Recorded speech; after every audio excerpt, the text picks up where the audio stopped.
السلام عليكم. السلام عليكم. عرفنا على روحك سعر. أحمد بركية، دكتور في الهيدروليك، مهندس جيني ميكانيك.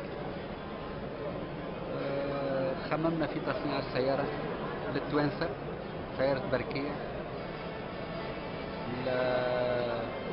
الطو دانتيغراسيون بتاعها اللي هو 72%، 56 يتصنعوا في المصنع عندنا، و16 عند دي سوتريتون. أما 18 شركة دي سوتريتون اللي مش يصنعوا لنا القطع.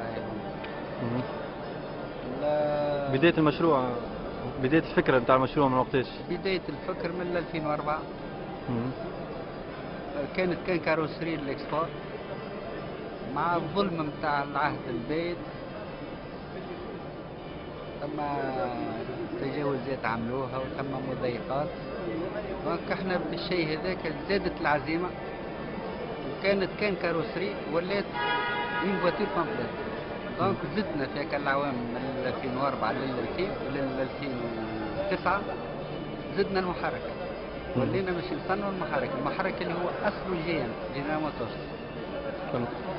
دخلنا عليه تحويرات، ما نقولوش للشعب التونسي اللي راحنا عملنا شيء جديد. راهو سي ان ترانسفير دو تكنولوجي افيك كيلكو موديفيكاسيون اللي عملته كوريا في الستينات.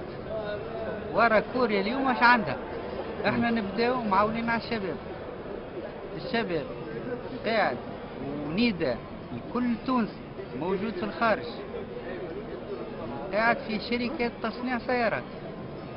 راحنا مرحبا يجينا يعطينا افكاره، اما باش يخدم معنا ولا يعمل شركات صغار بحذانا ولا كبار باش نستفيد وتستفيد تونس وتستفيد الاقتصاد. ونداء ثاني التوانسه الكل موجودين في تونس من شمالها جنوبها، وسيرتو ولادنا اللي في الخارج. نتفقوا على اقتصاد تونس، هيجا نخدموا شبابنا. راهو ما يصيرش نقعدوا ساكتين. انتم ورجال الاعمال التوانسه الموجودين برا هيجا ونتفقوا ونخدموا ولادنا في تونس. عندكم حركوا اقتصادنا. الاشكاليات الموجوده تو شنو هي بالضبط؟ الاشكاليات ما تسماش اشكاليات، هي تغيير صبغه. الحكومه قاعده تخدم باش تصلحها. هذه عوائق عاملينها النظام القديم. الصبغه الصناعيه نتاع النظام القديم عاملها. وضح لنا شويه. ثم قوانين قديمه يلزمها تتغير باش تنجم الحكومه تخدم في امان. زاد المشروع هذا قداش يخدم بالضبط؟ 8200 ما بين كادر وتكنيكي وعمل. باهي، شكرا. بارك الله فيك. شكرا. يا رب يعينك.